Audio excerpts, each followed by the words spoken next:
Bonjour et bienvenue dans la nouvelle série de Café Historique. Cette série s'appelle La Bretagne dans la Seconde Guerre mondiale. Et on va parler de la résistance, l'occupation, comment tout ça a été vécu par les Bretons, quand je trouverai des témoignages. Mais aujourd'hui, nous partons dans le canton de Daoulas pour explorer un petit peu ce qui s'est passé du 1er au 18 août 1944 à Irusiac, le trio Brasparts notamment. C'est parti.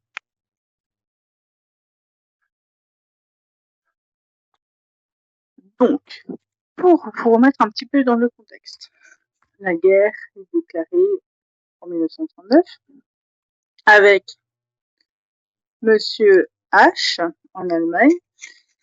S'ensuit tout un tas de collaborations avec Monsieur P à Vichy. Voilà. Il y a donc deux France, la France occupée, donc qui part de l'île, enfin du Nord-Pas-de-Calais aux Pyrénées en passant par la Bretagne, et notamment l'Alsace. Et donc pendant environ 4 ans, tout se passe bien, entre gros guillemets, si on ne parle pas de Géno, tout ce qui s'ensuit. Et nous avons les Alliés qui débarquent en Normandie le 6 juin 1944. Et les Allemands leur opposent une farouche résistance jusqu'à la mi-août. Donc, en Bretagne, les actions de la résistance et l'avancée des troupes alliées se fait au compte. Donc, à compter du débarquement, la tâche de la résistance en Bretagne est en fait de harceler les troupes allemandes, qui sont au nombre d'environ 150 000 hommes de la région, et de ralentir leur progression vers la Normandie. Une guérilla qui se traduit par des sabotages, des déraillements de trains, des attaques de soldats allemands, contribue à démoraliser les troupes ennemies. Churchill écrira d'ailleurs dans ses mémoires: le mouvement de résistance, qui comptait 30 000 hommes dans la région, joua un rôle important. Dans le même temps, les Alliés larguent des petits groupes de parachutistes afin d'aider les résistants et d'accroître la confusion sur les arrières de l'ennemi.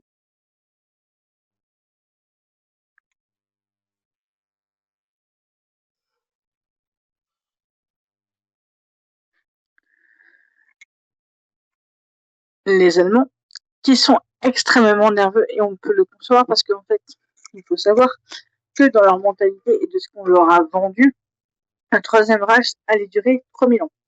Pour eux, dès 1939, ils se voyaient gagnants de la Seconde Guerre mondiale et dominés.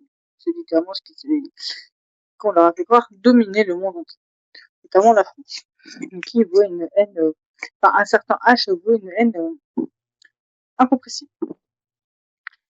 Donc, les Allemands, qui sont extrêmement nerveux, accentuent la recherche de résistants qualifiés de terroristes, et les parachutistes la répression est très brutale.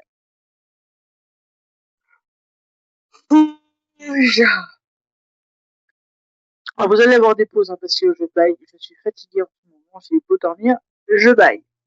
Voilà. Fin juillet, les Américains atteignent Avranches et réussissent à percer vers la Bretagne. L'armée du général Patton va rapidement de l'avant et libère la ville de Rennes le 4 août. Le 7 août, une avant-garde américaine arrive devant Brest, où se sont retranchées d'importantes forces allemandes. On se demande bien pourquoi. Et si vous ne savez pas, c'est par rapport au port militaire de Brest.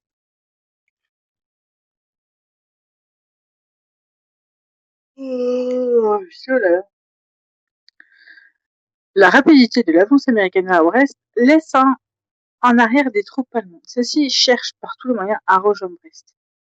Alors, il faut savoir que, je pense du moins, que les Allemands devaient être perdus, parce que la plupart d'entre eux ne devaient même pas comprendre ne devaient même pas savoir lire le français, et encore moins le breton, parce que pour ceux qui n'habitent pas en Bretagne ou qui ne sont jamais venus en Bretagne, nous avons la propension à mettre tous les noms des villes en breton sous le nom francisé des villes.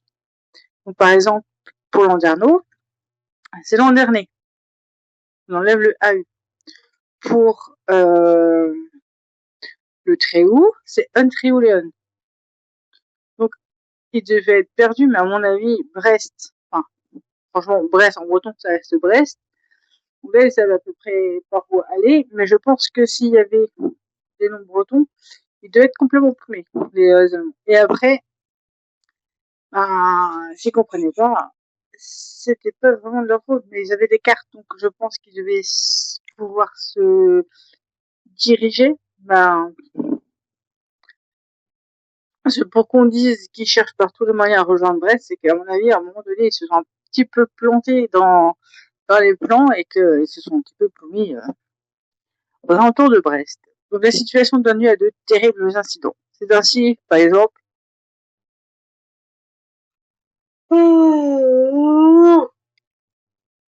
que les Nevins pavoisent le 6 août au passage des troupes américaines. Après leur départ, des soldats allemands reviennent et tuent des civils parce qu'ils ont pavoisé pour les troupes américaines.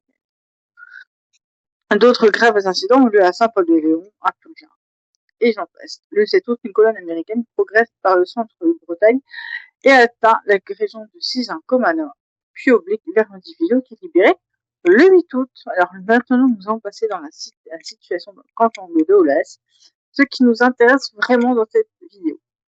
Donc, entre le 8 et le 20 août, la situation est très confuse et très dangereuse dans le canton de Daoulas. Les Américains sont proches, mais les Allemands sont toujours présents. Ils ont quitté Irviac et Daoulas, mais sont fortement retranchés à Plougastel, qui, franchement, est à quelques encablures. C'est vraiment à quelques kilomètres de Daoulas et d'Irviac. Plougastel, pour ceux qui connaissent. Et en plus, ils tiennent les oppositions à l'opérette d'Irénon, qui sont encore plus proches d'Irviac et Daoulas. Donc, clairement, d'Irénon, c'est à, allez, 5, 10 kilomètres de Daoulas, à peine. À peine. L'opérette, pareil, c'est à 5 minutes de Plougastel. À 5 minutes à vol d'oiseau. Ah, pas exagéré.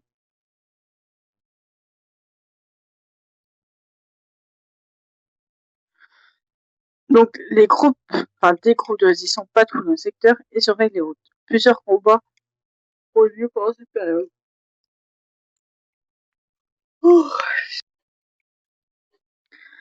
Les accrochages avec les troupes allemandes à Daoulas, c'est dans ce contexte en fait violent que se situent les événements survenus à Herviers entre le 5 et le 16 août 1944.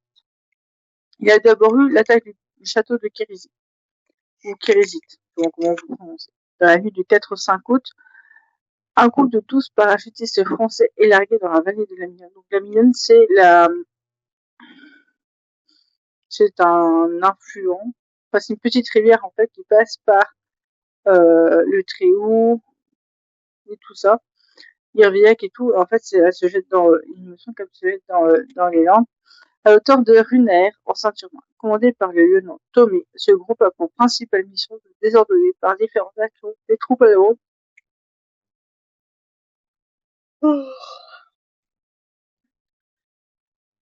en préparation de l'arrivée des Américains. Les parachutistes se regroupent au château de Kerdaoulas, à Saint-Urbain. Le propriétaire du lieu, l'amiral de Boissangier, les accueille et fait prévenir les résistants du secteur. Plusieurs d'entre eux rencontrent les parachutistes et il est alors décidé de réaliser un coup de main sur le château de Kérizit en Daoulas, où réside un groupe allemand. La date de l'attaque est fixée le jour même, samedi 5 août, dans l'après-midi. Accompagnés et guidés par des résistants, les 11 parachutistes, oui 11, parce que l'un d'entre eux s'est blessé lors du parachutage, qui peut être assez violent quand même, je pense, bien qu'ils y sont habitués, descendent vers Daoulas sur 4 km environ, en suivant le côté gauche de la rivière par une chaude après-midi. Ils surprennent vers 17h les Allemands postés au château. 3 Allemands sont tués, 36 autres sont faits prisonniers. Un parachutiste originaire de Seine-Inférieure, André Briguet, est tué lors de l'affrontement. Alerté par le bruit de la fusillade, une colonne allemande en patrouille dans le secteur investit alors les rues de Daoulas. Les parachutistes doivent se replier rapidement en abandonnant leurs prisonniers. 2 hommes de Daoulas sont tués lors de l'arrivée des groupes de parachutistes se dirigent alors vers Cizun. Le résistant Paul Le Hir les conduit à la ferme des Bouguenec au Tréhou, où ils sont hébergés durant la durée des combats jusqu'à la libération de Landerneau qui survient. Alors, je vais vous dire ça. C'est possible d'avoir une idée.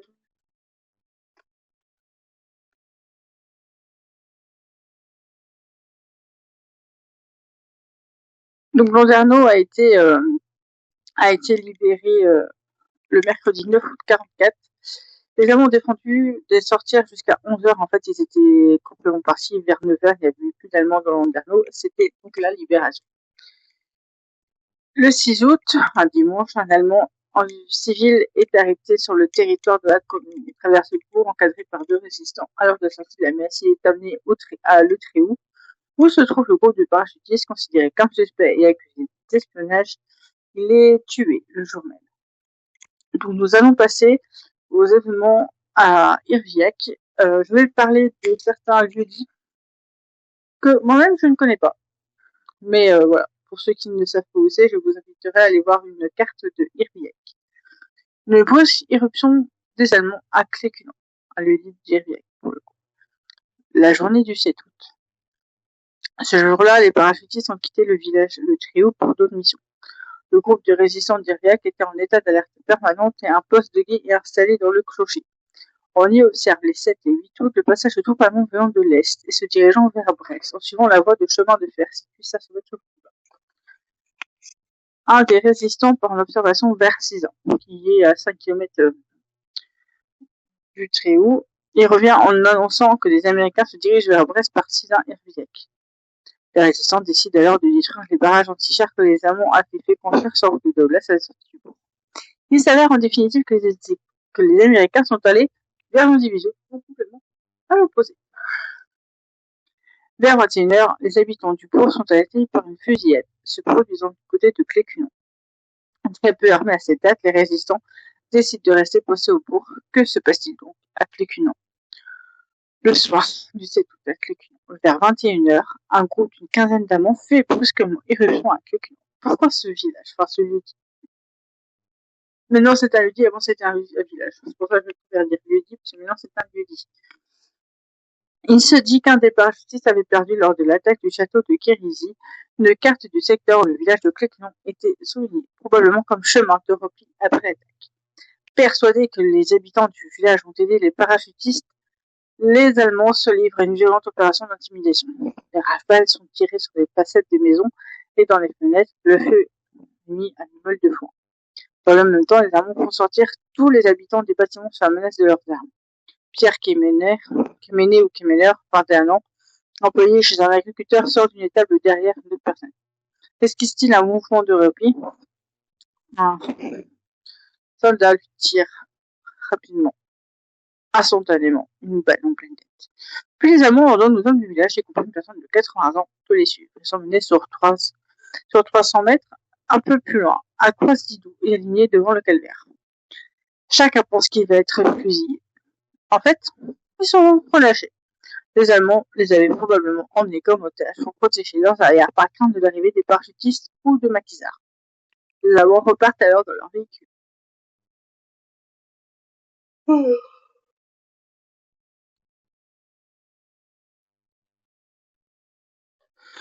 Un autre groupe doté d'un fusil mitrailleur se place à Croix-Sargoise, à 1 km du bourg, pour surveiller une voie donnant accès à Douglas.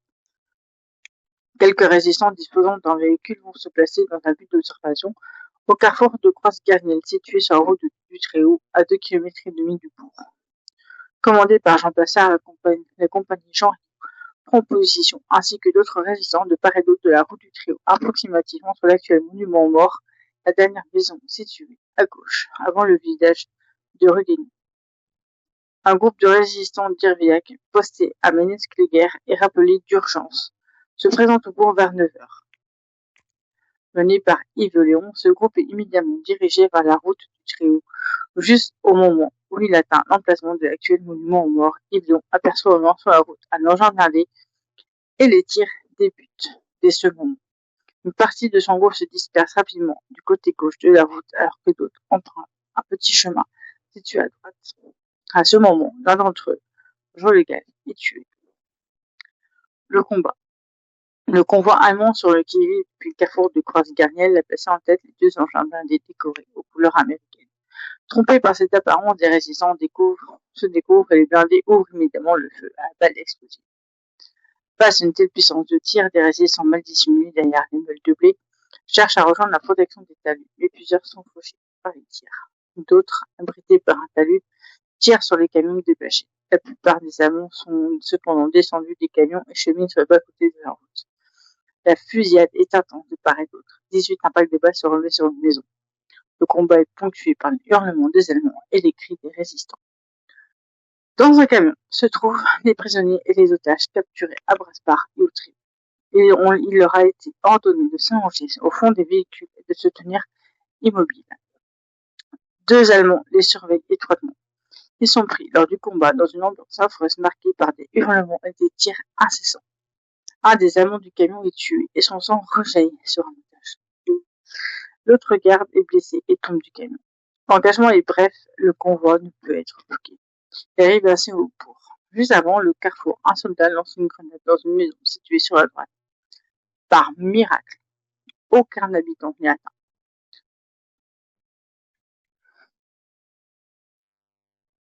Les Allemands ont-ils envisagé à ce moment-là d'exercer des représailles sur la population? Peut-être, mais ils craignent probablement l'arrivée de renforts et ne s'arrêtent donc pas au bourg. 500 mètres plus loin, à la hauteur du village du Kosker, un résistant isolé, urbain, Germer, est tué par une rafale. À Daoulas, le convoi s'arrête quelques minutes au carrefour. Un gradé assez arrogant descend d'un véhicule et parle à des habitants. Il semble satisfait du résultat du raid. Oui, il peut l'être. Alors là, franchement, il peut l'être. Je m'arrête là pour cette partie. Je vous retrouve tout de suite. On se retrouve pour la suite. Donc, la population durant ces événements, donc le matin du 16 août, des habitants du bourg, pressentant que quelque chose se prépare, se cloîtrent en fait dans leur maison. Des résistants passent de bonne heure dans quelques villages comme à Garn-Blochon et demandent à ne pas sortir durant toute la matinée. Tôt ce matin-là, des cultivateurs sont partis à Daoulas chercher des réfugiés brestois afin de les loger chez eux, dans leur ferme. Un d'entre eux, avec plusieurs réfugiés dans sa charrette, arrive ainsi au bourg d'Iriac sur la route du Triomphe. Les personnes lui déconseillent d'emprunter la route goudronnée et il guide alors son cheval vers la gauche, sur le chemin de terre passant à Poulargoguet. Bien lui en prend qu'un laitier des buteurs qui est engagé sur cette voie. Un autre cultivateur dont la charrette contient également des réfugiés arrive à entrer d'Irbiac sur la route de Daoulas. Lorsqu'il entend une fusillade dans la direction du Triomphe, il presse alors son cheval au plus vite et tombe brusquement à gauche, après la poste, dans la direction du Crec. À Croix-Sidou, 2 hommes chargent dans un champ une charrette de gerbes de blé. Entendant de violents tirs dans la direction du bourg, celui se trouvant en haut de la charrette saute à terre et se camoufle, tandis que son compagnon part avertir les habitants du village de Clécunon. À Croix-Sidou également, quelques réfugiés brestois sont cachés aux alentours du calvaire. Donc, après le combat, dans la journée du 16 août, c'est un silence brutal. Les Allemands sont repartis vers Brest en emmenant leurs morts, dont le nom n'est pas connu. Il n'est toujours pas connu à ce jour. Les résistants et les habitants du bourg restent choqués par cette violente fusillade et l'importance des pertes. 18 morts, dont 10 rien que pour accompagner Jean Rioux et plusieurs blessés. Ce sera d'ailleurs pour la libération du Finistère le combat le plus meurtrier opposant des FFI aux Allemands. Les résistants tués dans le combat sont originaires d'Irviac pour Jean Le Gall et Urbain Germer, d'Anvec pour René Toulec, Trèfle-Vénèze pour Pierre Bidot, Lafeuille avec Yves Jaffresse, Jean Plassard, Marcel Postic et Pierre Salin, de Brénilis, Louis Guével, Yves Braz, Charles Persson, de Bottmeur avec François Botorel, Henri Gerjon, Duelgoat, Pierre Graal, Louis Dréville et de Berrien, Yves Bégat, Joseph Guazdoué, un Ukrainien, et j'espère que je ne vais pas écorcher son nom, Nicolas Joltikov, combattant avec en compagnie Jean Rioux, est également tué. Les résistants, aidés par les habitants et le vicaire, regroupent leurs morts et s'occupent des blessés. Ils sont placés, dans un premier temps, à l'école des filles, route de Daoulas. Les morts originaires d'Iriac et des communes environnantes sont ramenés dans leur famille. Les Allemands vont revenir en force et se livrer de représailles. Les résistants décident donc de scinder leurs forces. Un groupe se pose au Cosquer et à Croix-Idou, un autre du côté de Roucheur et un troisième dans un bois du côté du Croix-Cribin. Craignant une action de répression de la part des Allemands, de nombreux habitants du bourg quittent leur maison pour se réfugier dans des villages lointains ou à côté, chez des parents ou des amis. Ils ne se réinstallent dans leurs habitations que quelques jours, enfin plusieurs jours après. Après le 16 août, de crainte qu'un pareil événement se renouvelle, les responsables de la résistance décident d'envoyer des renforts dans le secteur. C'est ainsi qu'un groupe de francs-tireurs partisans ou appelés FTP arrive à Herviac le 17 août. Fort de plusieurs dizaines d'hommes et bien armés, ce groupe va stationner dans la commune durant 8 jours, donc jusqu'aux alentours du 25 août. Ces résistants arborent parfois devant leur PC, situé au centre-bourg, un drapeau rouge. Des mines sont placées par eux au passage à niveau de Pont-Arlane. Le groupe de résistance d'Herviac va continuer de surveiller les différents actes de communication.